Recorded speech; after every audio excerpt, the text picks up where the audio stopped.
All right, so what I have here is an overpriced failure. I spent this, used it maybe like to air up my tires 2 or 3 times. And I'm not talking tires. I had a couple of flats and I'd use this to tear up, and then it leaks. And it's leaking in an area you can't fix, like right here. So I was very disappointed. You know, I pay top dollar for every part that I ever put on my camping truck, and that did not do it. So I am going to build a 4-tire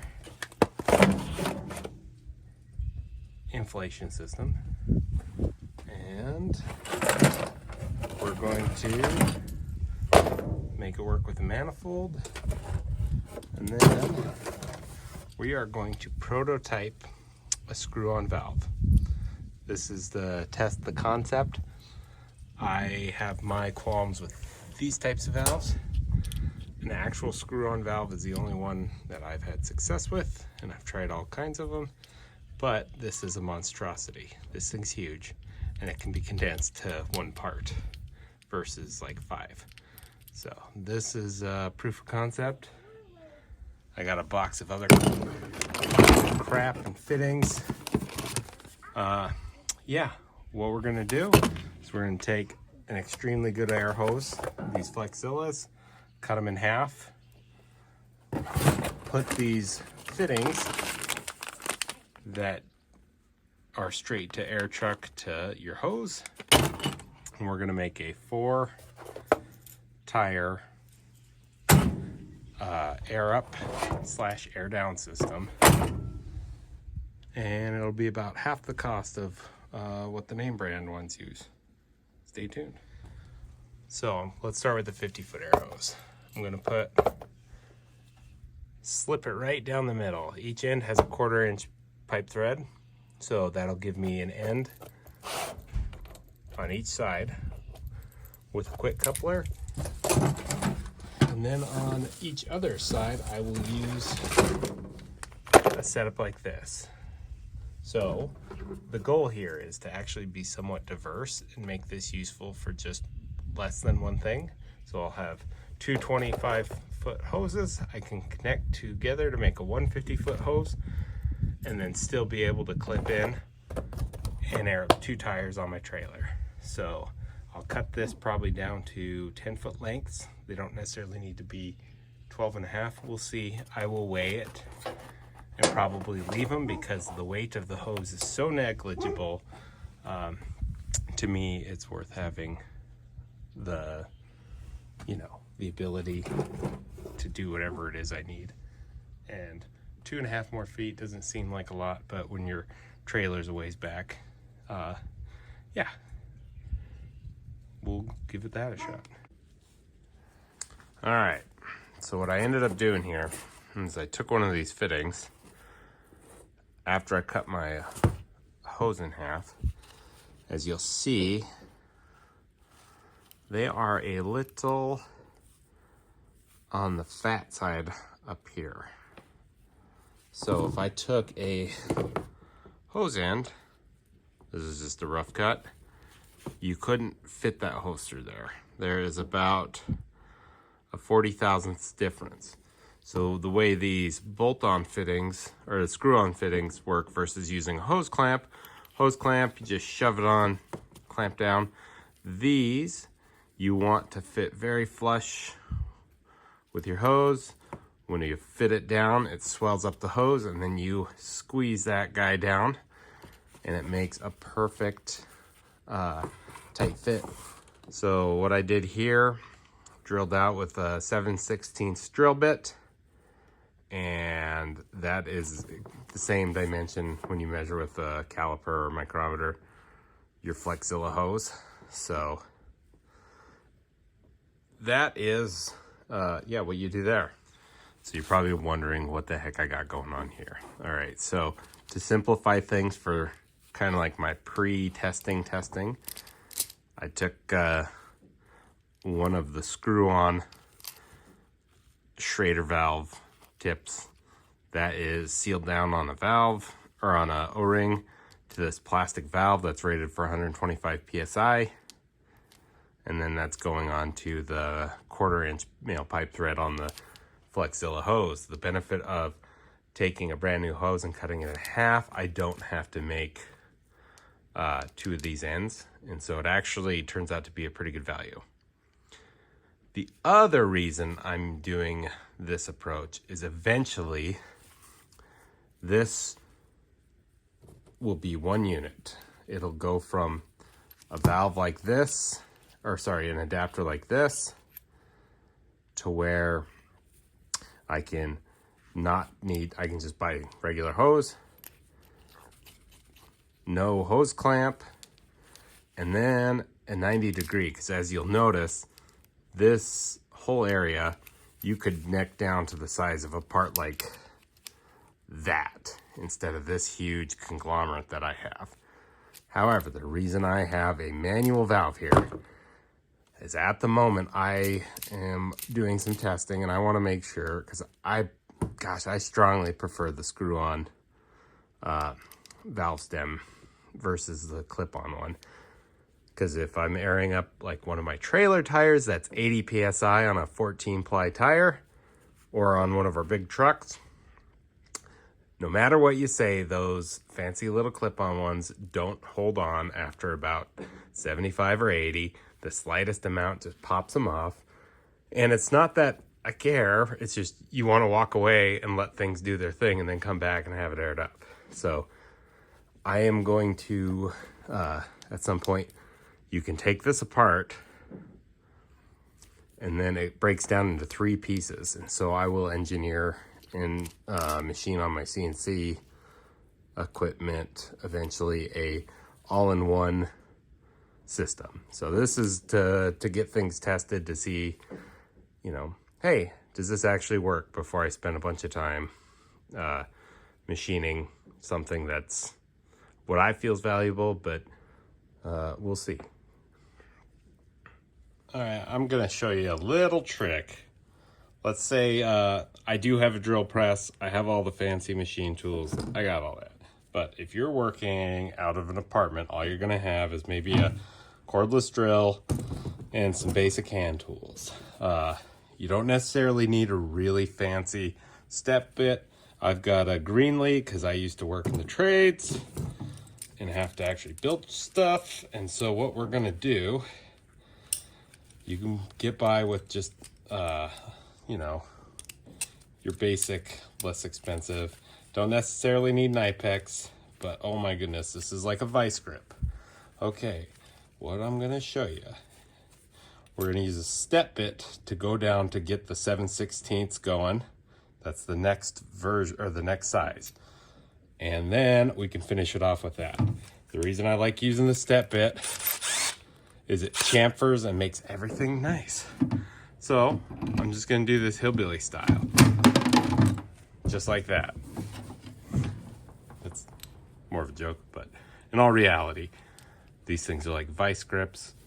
If you don't have your drill press set up like me, where I've moved and all my machine tools are still kind of packed away in my trailer, you can get away with this.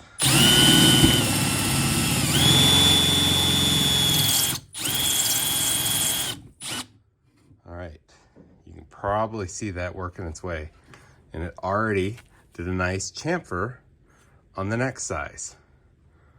So rock it out for having a good step bit. Highly recommend it. Having a couple of those, they sell them in packs, but see, as you'll see, boom, the 7/16 fits down there. There's no sharp edges on that now. I'll hardly have to clean up, but then I can just gently take my time. And this is a problem you always run.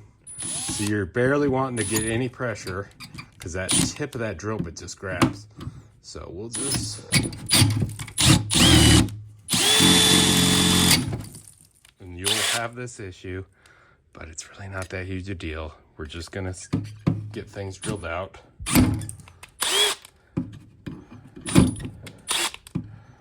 Redneck.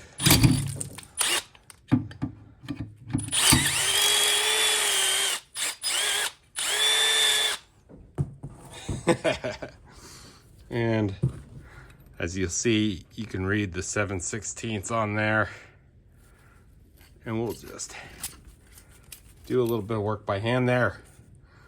Gorgeous. Redneck. Done. Okay, so now that we're done with our redneck bucket trick, it does take some work to get this on. So that's a good thing. All right.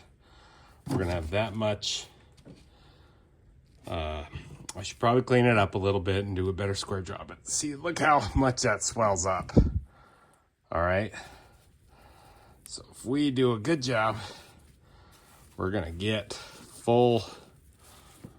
We're gonna get full engagement on threads there, and that thing will never come apart, and you'll never bust your knuckles or drag on a hose clamp. That's why I do it this way. Sure, there's many better ways. You know, a lot of people will get stuff custom. Ooh, we're actually gonna have to get out a wrench. All right, that's a good sign. Let me grab a wrench. All right, so now we know we need a 5/8 wrench, and we need something to hold it. So what I'm gonna do, I'm gonna use my vice grips, AKA Nipix. They're, oh my goodness. If you don't own a set of these wrenches, spend your $100. Best money you spend. And we kind of got to get the thing going. And there we go. It started. You always want to be careful you don't cross thread. So you gently take your time.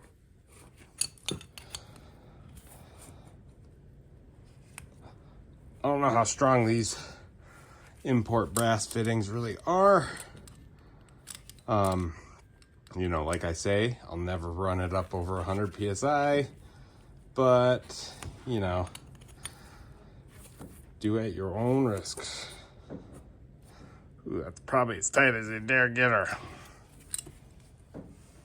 All right.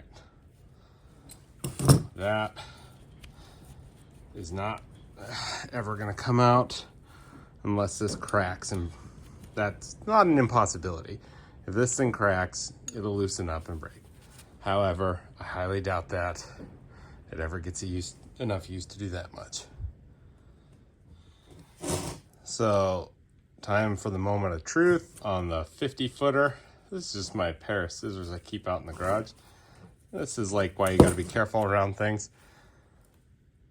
$2 pair of scissors can cut any air hose.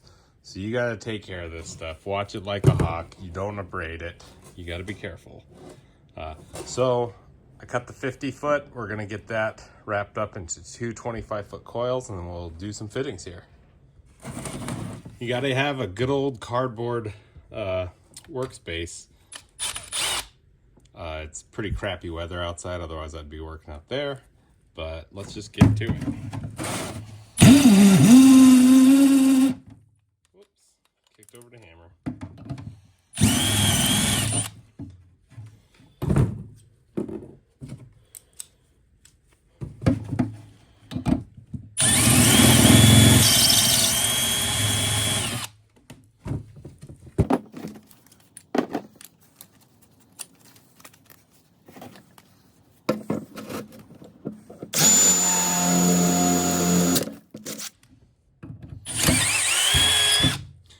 That's a little more like it. You barely need to engage that drill, and you don't want any weight, because then right at the end, that's when your the end of your bit grabs. So totally not kosher. I should just get out my vise, but you know, I'd rather make videos and play around with that right now. This one might not go nice. So we'll get the RPMs up high, no pressure, and just try to eat down as straight as we can. Perfect. But here, I must have got a little carried away with the step bit. So yeah, we'll have to file that down. You can see that edge. So when you're doing that stuff, make sure you have what I call good cardboard, heavy duty cardboard. And the reason I like these nit picks, it's like this is just a wrench, but I can grab it and turn and squeeze and pull all at the same time. See how that goes? Oh man, beautiful, beautiful. But we can just go ahead and get that on there, and she's just about to start. Tighten it up. All right. Luckily, you know, even though this stuff's import, still, you know, 5/8 wrench. So you're able to do that with a lot of these. A lot of these standard tool sets. So, oh man. It's like having a ratchet wrench, but it's open. It grips better than vice grips. All right, second one's done. Let's lay out the valves. Hopefully I can explain this a little better now. All right, so we just have a standard manifold. These things are 20 bucks off Amazon. All right, granted, these aren't like the most high quality quick couplers, but they work. And the idea here is you've got these two long hoses, and they're not only limited to just airing up tires once in a while. All right, because I have a service truck and I have an air compressor on it. So if I'm doing work off that service truck and I need to run another 50-foot extension, I can do that. And I can actually even run this little manifold 50 feet out and then give myself a couple of spots I can hook up to another small temporary tank. It'll have purposes beyond just airing up tires. You know, like I said, I'm gonna work on getting this thing a little more reasonable, but you know, simple thing. This was the Harbor Freight industrial set that's color coded red. It's kind of obnoxious that this stuff's blue, this stuff's red. It bothers me, but I'm gonna live with it because I needed 4 ports to do what I wanted.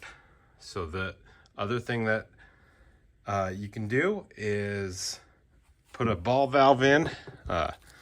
Eventually what I'm gonna do is I'm gonna have a ball valve, pressure tank, and then pressure gauge, and eventually also hook up the switch that will shut the air compressor off. And I'm gonna use an adjustable switch, but that is gonna be a little more in depth when I tear into my Napa air compressor. I just wanted something quick and dirty that would work for everything. And here it is. You know, I'm gonna wrap this up. You guys don't need any more explanation about how to use an air hose and scissors and all that good stuff. But I will say this, the weight isn't bad, and this comes in at a pretty reasonable price. I will break it all out, but I have a more capable system at half the cost with, I don't know, 10 minutes of DIY work. There was a lot of upfront research figuring out which, you know, hoses to buy, what fittings, and just being as efficient as possible. Another thing you could do, but it doesn't work out because the Harbor Freight set that's 20 bucks that comes with all the fittings, it only comes with 2 female quick couplers. So the other 2 are male quick couplers, which is fine, but you know, if you wanted to have quick couplers on all of your air hoses and make it actually extremely versatile, you'll have 100 feet. You know, that's great. So I might pick up a couple more of these at some point, but I wanted to make it like, here's $110. This is what you can buy. You can do this. It actually is going to kick ass and be very usable. So, all right, thank you for watching. And yeah, when it's not super crappy and raining cats and dogs, we'll take this out and set it up on, I don't know, one of our big trucks or something, just to show like, hey, this is usable and worth a little time. Just for reference, this is the case that this air compressor fits in. So it takes about the same amount of room all things said and done, the weight isn't too bad. And like I say, I could probably trim down on that by quite a bit, to be fully honest. But, you know, like I say, I'm only airing down my tires, you know, a couple of times a year. In the winter, maybe more likely. And the other thing I'm gonna do is either I need to get the coupler set up from this end. It's pretty, you know, pretty decent sized hole here, but I wouldn't mind, you know, making it so on my other end it just matches the Harbor Freight end, and it just works. You know, I don't want to mess with the air compressor in case I ever need to take it in on warranty. Not expecting to, but that's how it looks packed up. You know, 2 of these little cases will be what it takes up. All right, enough jabber jawing.